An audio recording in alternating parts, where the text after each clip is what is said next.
Well, I'm sure Britain's 230,000 homeless people, many of whom are forced to sleep cold on the streets, would be absolutely delighted if they were offered a free long-term hotel room, but apparently that's just not good enough for many of the illegal immigrants who are being handed the same taxpayer-funded freebie by our government. Refugees staged a rooftop protest at the Milton Hilltop Hotel in Carlisle. They also smashed windows of nearby buildings, and despite the Home Office pointing out that they were free to come and go as they pleased, the migrants claimed they were being treated like prisoners. Prisoners with access to a large swimming pool and comfortable double beds. The actual reason for the protest was revealed in an interview with one of the migrants. Quote, "It's all about wanting to change the hotel that we're staying at. We want the government to send us to another city. It doesn't matter what city it is, just anywhere else. We've all just got so much depression and anxiety from staying here." Right, so in other words, these desperate refugees from war-torn, brutalized countries can't handle living in a hotel having all their needs catered to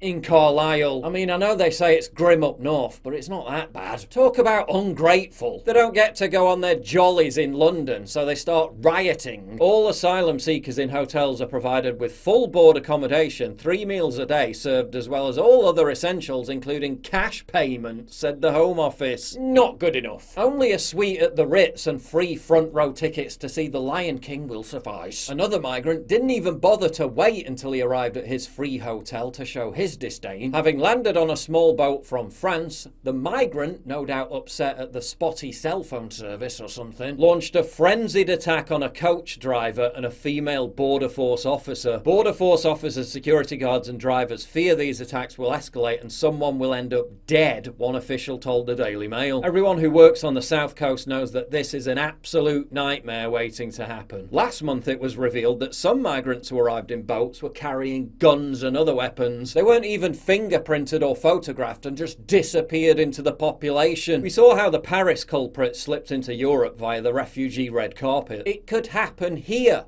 And the government just keeps inviting them in, providing a free taxi service and then free hotel rooms at a cost of £5 million a day. Over 20,000 migrants have arrived in small boats so far this year, already surpassing the number who had arrived at the same point last year. Meanwhile, the media continues to call them refugees, despite 4 out of 10 being from Albania, which is at peace, and many others from countries like Iran and elsewhere that aren't at war. They get here, they get free hotel accommodation, free food, free cash, and they still whine and complain about it.